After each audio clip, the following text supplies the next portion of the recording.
Hey there everyone, so last time in the anime, we saw Nao and Jinta gets pulled into a parallel world. This world was actually created by a demon girl with a really tragic past. She had lost her family, and eventually turned into a demon. In her pain, she desperately wanted to see her parents again, and that's how she ended up making this dream world. Then, one day, Sadanaga found her and refused to leave her alone. He was even ready to adopt her, but sadly, he's not around anymore because time moves super fast in this dream world. Nao was heartbroken to hear his brother had died, but something just didn't feel right. Later, Jinta noticed that the girl said Sadanaga wasn't there anymore, but a month ago. This new soba shop had just opened, and the owner had a thing that only samurai has. This made Jinta realize that Sadanaga did make out of that world, but he had gotten too old to go back home. That's why he decided to live out his days as a soba shop owner. It turns out the demon girl is actually Ofu. Usually, Jinta's job is to kill demons, but he lets Ofu go, since her only wish was to have a family now. As the story continues, Jinta found another client with a problem involving a painting. Apparently, an art shop owner came to him with a peculiar piece known as ukiyo-e kadanzuka, but the painter became bedridden and rumors started circulating that the painting was cursed because someone died after purchasing it. Jinta understood the situation and decided to keep the painting because some items tend to reveal their true nature at certain times. With the painting, he went to eat soba again, but then Zenji showed up with the exact same painting and the same problem. Such a coincidence couldn't be normal. So Zenji mentioned he knows a shop owner who could help him out. Zenji quickly went to him and asked about the painting. The shop owner was hesitant, but eventually told them where the artist who drew it was living. So from there on, Jinta took the case and went to meet the man. He was indeed bedridden. And Jinta brought up the topic. Dashu recognized his own handiwork quickly. He was fine with sharing how he painted this picture back in his prime. The woman in the painting was actually a reference to a real woman back then. A guy who had sword forged in Kodono village used to visit him. His name was Motoharu, Jinta's foster dad. In the past, when a demon attacked their village, his foster father regretted not being able to save his wife and died protecting the village.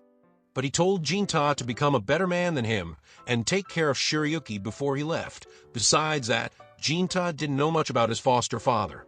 So Dashu tells him that back in the day when he moved into town, he rented a room where he met a beautiful woman, but she refused to share her name and told Dashu to just call her Nameless. Well, Dashu was determined to become a great artist, and that's when he met Motoharu, who came to deliver a message from the Shrine Maiden. It was for Nameless at that time. Motoharu was always complaining about the Shrine Maiden using him as a courier guy. After that, he used to drop by every now and then just to vent out his anger. But Jinta noticed that the painting must be of Nameless. Then, it was right and wrong at the same time, because over the time Motoharu, who hated the Shrine Maiden, gradually changed and fell head over heels for her. He then asked Dashu to paint her even though Dashu had never seen her. So Motoharu told him to use Nameless as a reference. She looked a lot like his wife and was also born in Kodono village. The rumors that it was demonic circulated only because Motoharu had always cursed his wife before falling in love with her. So Dashu just joked about it, and that's what became the rumors. With that, Jinta returned and told this to the man. And all the bad things that happened with the painting were nothing but coincidences, nothing more. After that, a year had passed, and the cherry blossoms were in full bloom on that beautiful night. A demon woman came to sell herself to Jinta. Jinta refused, but the woman was desperately trying to sell herself and even begged Jinta to reconsider. But with that face, not even a hungry guy would buy her. So the demon tried to kill Jinta, and he sliced her down. It turns out the woman was a broken prostitute, and a fellow prostitute couldn't bear seeing her like this and hired Jinta to set her free. The woman who hired Jinta had also endured the same torture as the one Jinta just killed. A truly tragic life. So Harlot asked Jinta to kill her too, if she were to become a demon like that. Jinta refused to work for free, which was a shame, but anyways, after that the spring festival was in full swing, but only Ofu and Natsu came to enjoy the festival because Jinta and Nao were busy with their work. And although Zenji was the one who suggested going to the festival, the store gets especially busy on festival days, so he had to stay behind as well. So now it was just Ofu and Natsu, and they forgot about the others and started enjoying their time at the festival. trying many things, but at one point they came to a stall selling lantern plants. They were called lanterns because they looked like flames, so people would write demon and light on them to ward off demons. Just the mention of demons ticked Natsu off, because she'd been attacked twice. The first time was 4 years ago, but Jinta had saved her. She had thought Jinta was a fake until she saw him slicing off a demon. At that time, she started to admire Jinta like a hero straight out of a storybook. But over time she noticed that he's much more fragile than he lets on. She made it clear, though, that these weren't romantic feelings she had for Guy.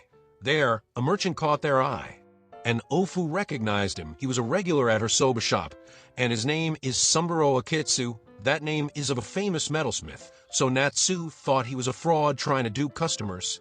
But his items were actually quite good. He gave Natsu a sparrow keychain, which is part of a legend from China. There it says that sparrows become clams because when they're about to die, no one sees where they go. So people made up that they go to the sea to become clams. Additionally, he even gave Natsu a hairpin for free since he was acquainted with Ofu. But that's just an indication of trouble. Anyway, Jinta was back to his work and had to slay a demon child. The client was pleased with the work, but it left a bad taste in Jinta's mouth. There, he met the harlot again to give her her cut for sharing information. So for some additional patronage, she tipped Jinta that there's a new demon slayer in town who uses a spirit medium. With that, the harlot left, and in the morning, Jinta went to eat soba again, but Sadanaga and Ofu were worried about Natsu. She had gone nuts, completely opposite of her true self. Jinta was freaked out and Ofu told him that she changed when she wore that hairpin. So Jinta asked Natsu to give it to him, and it just looked like a regular hairpin, more so. After removing it, she was still the same, and Zenji, and now were surprised to see this when they walked in. Natsu seemed glued to Jinta. So when Ofu told them they bought it from Sumburo Akitsu, Zenji told them the guy was long dead. It's true, he was a famous metalsmith, but it's been decades since his death.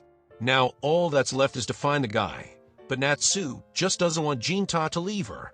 That was a childish fit, which reminded him of Suzu. So he asked her so gently to let go and promised to come back soon.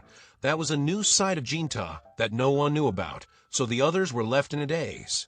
Then Jinta went around looking for this guy but had no luck so far. But then at noon, the guy himself came to meet Jinta when he heard Jinta was looking for him, but it wasn't to chat with Jinta, but to hunt him down. Akitsu unleashed his mutts, but Jinta was also skilled enough to take them down. However, the only downside was their endless return. So Jinta used invisibility, but dogs have a sharp sense of smell, making it useless. That's why Jinta went directly to the owner of those dogs, but the guy turned out to be Clone, and taking that chance those dogs munched Jinta down. Akitsu thought that was the end for Jinta, but Jinta still had tricks up his sleeve too. He consumed those inugami to use it himself, so now Akitsu was cornered. That's why Jinta told him to answer his questions or simply die. Akitsu didn't have many options left, so he gave up. But before that, Akitsu requested to first gather up his puppies. These things are called Tsukagami, objects infused with emotions strong enough that they materialize. He could also create demons if he used negative emotions instead.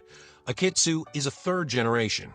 But unlike the family of exorcists, Akitsu is more like a school where the disciples carry on the name. The first Akitsu was just a craftsman, but his handiwork was so insane that those objects ended up having their own soul. That's why when the first Akitsu retired, he passed on his knowledge to his disciple. So now, Jinta inquired about that hairpin he gave to Natsu that made her act so weird. Akitsu remembered that and agreed to give him the remedy. With it, Jinta got back, and Natsu was still acting like a good little sister. To turn her back to normal, Jinta brought her to a suitable place. But being called brother again brought back a lot of painful memories, because he wasn't able to protect those dear to him. But Natsu doesn't believe he's a failure, because the bond they share can never be broken that easily.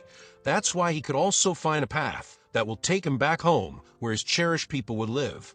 Then Jinta gave her the kogai just like Akitsu said. Seeing it, Natsu broke into tears, and a cuckoo bird started chirping around and got Fred. So Akitsu knew Jinta had a kogai on him, and came to explain that the word kanzashi is hair scratcher in kanji, and kanzashi was originally meant for ladies with itchy scalps, so they could rub it without messing up their hair. and a kogai was a tool attached to a sword, and if both are made by the same man, it's called older brother and younger sister. And since Jinta had the other half, Natsu kept calling him dear brother, and after a long journey, who knows by whom those two things were passed down, but now they are finally back together. In any case, Akitsu wanted to get going, and leaves Jinta alone because he's friends with Ofu. He let her live as well, so it's nothing new for him. But that won't be the case with others. Jinta and Ofu will be hunted down because they are demons, and Jinta was painfully aware of that. Then the next day, Natsu was feeling the most embarrassing moment of her life because she knows exactly what she did when she was possessed. And Jinta ran into Harlot, and she had some interesting info for him, but the sound of a cuckoo was bothering again. Harlot had been hearing it since morning, and Jinta realized whose emotions must have been in that cuckoo. Then time flies by again, and we came in the year 2009, where Miyaki was embarrassed wearing this Miko dress. But that's the tradition for the ladies born in this shrine. There are other two traditions that have been passed down as well, so Miyaki's mother was keeping it because tradition isn't important. But the feelings behind it are, so she expects Miyaki to do the same. Then her mother goes off to prepare dinner, and that's where Jinta comes in. He was searching for the Miko of this shrine. But Miyaki said Shrine Maidens here refers to herself as Itsukime as part of the tradition of Jinta Shrine. That was a surprise that it's called Jinta Shrine. That means the chief of Kodono village kept his word and built this shrine after his name. Then they met again at the school, so I guess something big is cooking up. But that's where episode 7 and 8 comes to an end. So stay tuned to watch more episode recap on my channel. And for that, subscribe the channel and hit the bell icon to get the latest updates. Till then, take care.